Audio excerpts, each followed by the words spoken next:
안녕하세요. 운동하는 의사 박형준입니다. 오늘 세 번째 시간입니다. 평소 운동에 관심이 없더라도 중배엽, 내배엽, 외배엽에 대해서는 들어보셨을 겁니다. 외배엽은 마르고 근육이 잘 안 붙는 그런 체형을 말하고, 내배엽은 근육이 잘 붙고 살이 좀 많이 잘 찌는 그런 체형을 말하고, 중배엽은 근육이 엄청 많고 지방이 없는, 소위 보디빌더를 하기 제일 좋은 체형이라는 이야기를 들어보셨을 겁니다. 그래서 고등학교 때 남자들끼리 서로 자기는 중배엽이라고 주장을 하는 그런 친구들이 많은데, 실제로 그런 사람들 보면은 밥숟가락만 들었는데 팔 근육이 생긴다더라, 아니면 처음 헬스장 가서 벤치프레스 했는데 100kg를 든다더라, 이런 식의 무성한 소문들이 많습니다. 오늘은 이 스폰츠 유전자라는 책의 내용을 소개해 드릴 건데요. 그런 내용도 약간 궁금하고 운동에 대해서 관심이 많아서 이 책에는 무슨 내용이 있을까라는 생각으로 궁금해서 한번 읽어보게 되었습니다. 오늘 재밌는 내용들이 좀 많아서 소개를 해드릴까 합니다. 농구를 하면 키가 큰다 라는 얘기는 많이 들어보셨을 겁니다. 그래서 저도 중학교 때까지는 그 말을 믿었었어요. 그래서 제가 중학교 때 키가 181이었는데 농구를 조금 좋아했고, 그래서 센터 자리에 늘 맡으면서 농구를 했고 수월하게 잘 할 수 있었어요. 왜냐면 키가 크면 점프를 별로 안 뛰어도 블로킹을 하거나 아니면 슛 연습 조금만 해도 슛을 넣기가 훨씬 편하거든요. 그랬었는데 이제 고등학교 때는 제가 키가 안 커서 그대로 키가 유지가 됐고, 그리고 대학교 가서 운동을 해보니까 센터 자리에 서려면 185, 6 혹은 190을 넘어야지 설 수 있더라고요. 그래서 자연스럽게 포지션을 변동하게 되었습니다. 지금 대학 가도 그런데 NBA 선수들은 훨씬 더 심하겠죠. 그래서 거기서 보게 되면은 이제 190이 넘을수록, 그리고 2m가 넘을수록, 2m 10이 넘을수록 그런 농구 선수를 해서 우수한 선수가 될 확률이 기하급수적으로 는다고 해요.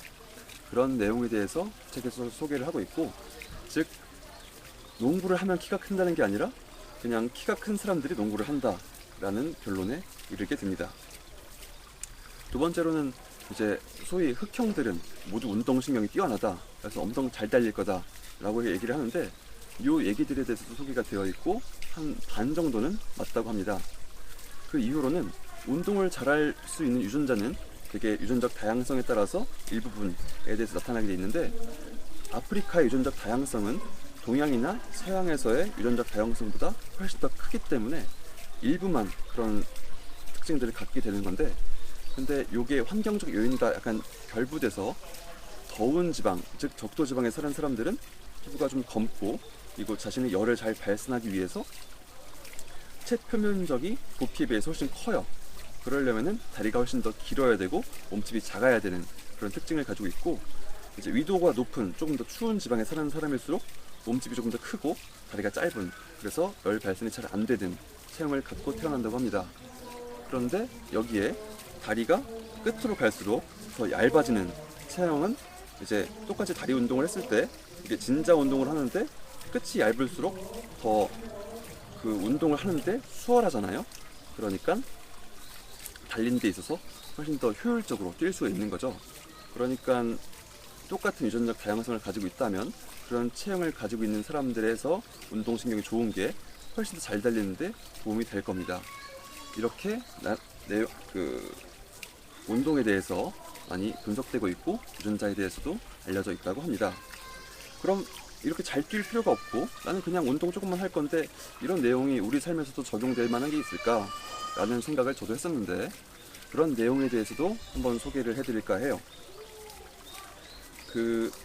지근과 속근이라는 게 있어요. 지근은 산소 소비량이 많고, 그리고 오래 운동을 하는데 도움이 되고, 그리고 지방 연소에 도움이 된다고 해요. 그래서 핏줄이 혈관들이 많기 때문에 빨간 그런 근육을 말하고, 이제 속근은 파워풀한 힘을 내는데 도움이 되고, 그리고 한 번에 큰 힘을 내지만 이제 빨리 지치고, 그리고 산소 소비를 별로 안 해서 그런 지방 연소가 잘 안 된다고 합니다. 그래서 이런 지근과 속근에 두 가지가 있는데, 이런 비율이 일반적인 사람들은 5대5 정도 된다고 해요. 그런데 일부 운동 선수들은 그 비율이 다른데, 이건 운동 방법 바꾼다고 해서 변경되는 건 아니라고 합니다. 그래서 속근의 비율이 높은 사람들은 좀 약간 타고 태어나는 게 있는데, 우사인 볼트 같은 경우는 속근의 비율이 80%까지 된다고 해서 그런 한 번에 파워풀한 힘을 내는데 훨씬 좋기 때문에 10초 동안 무산소 운동을 해서 달리기에서 큰 성적을 거둘 수 있는 거죠.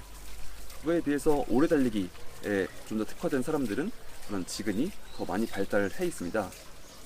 그럼 이게 우리 삶이랑 무슨 관계가 있느냐라고 생각을 했을 때, 일반적인 사람들은 5대5지만 몇몇 사람들은 자기는 조금만 운동해도 근육이 잘 커지는데 지방도 많고 살이 잘 안 빠진다 라고 얘기를 하는 사람들이 있어요.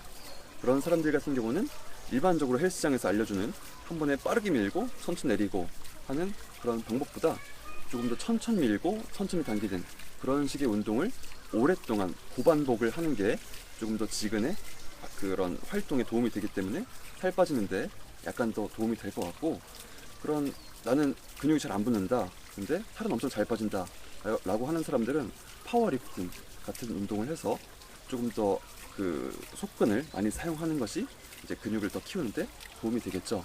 이런 식으로 적용을 하는 데 있어서 조금 더 도움이 됐던 것 같아요. 두 번째 부분은 노력이 많이 소개되는 부분인데요. 우리가 헬스장에서 어떤 사람은 운동 중독처럼 엄청 노력을 많이 하는 사람이 있고, 어떤 사람은 헬스장 PT를 받고 뭐 열심히 끊어도 잘 안 다니는 사람들이 있어요. 즉 헬스장에 적응을 잘 못하는 사람들이죠. 그런 운동 많이 하는 사람들이 운동을 좀 더 적게 하는 사람들에게 넌 노력을 하지 않기 때문이야 라고 얘기를 하는데, 이건 정말 그냥 말 그대로 노력을 잘 하는 것과 하지 않는 것 그 차이뿐만일까요? 요거에 대해서도 이 저자는 이렇게 설명을 하고 있습니다. 우리 뇌에서는 도파민이라는 걸 분비를 하는데, 도파민은 중독과 관련된 기제의 역할을 한다고 해요. 그래서 쥐들을 가지고 실험을 했는데, 어떤 쥐는 하루 종일 쳇바퀴를 굴리는 쥐가 있고, 어떤 쥐는 그 주변에서 그냥 적당히 움직이면서 노는 쥐들이 있어요. 이런 쥐들에게 리탈린이라는 도파민 자극 물질을 주게 되면은 이런 평소 놀던 쥐들이 갑자기 쳇바퀴를 열심히 굴린다고 해요. 이런 중독이 되는 그런 물질들이 있는데, 원래 쳇바퀴를 열심히 굴리던 애들은 그런 도파민을 주던 말든 거는 관계없이 계속해서 뛴다는 거죠. 그런 쥐들을 생각을 했을 때 어떤 사람들은 계속해서 도파민이 잘 자극돼서 중독이 그대로 일어나는 경우를 보게 된다고 합니다. 그래서 운동을 정말로 많이 하는 그런 운동선수들 같은 경우는 그냥 특별히 그러지 않아도 되지만 팔굽혀펴기를 하루에 5,000개씩 혹은 스쿼트를 하루에 5,000개씩 한다고 해요. 그냥 이유가 막 그게 운동이 막 좋아서가 아니라 안 하면 안 될 것 같은 그런 불안한 마음과 그런 불안감을 해소하기 위해서 계속해서 이제 운동을 한다고 하는데, 이게 약간 중독과 상당히 유사한 모습을 갖게 됩니다. 그렇기 때문에 이것도 어느 정도 유전적 소인이 있어서 그런 사람들은 중독된 것처럼 이제 더 많이 노력을 하게 되고 더 그걸 즐기게 되는 거죠. 그래서 단순히 그런 노력을 하느냐 마느냐에 대한 차이 가지고 그런 것들을 설명하기는 조금 어려운 것 같습니다.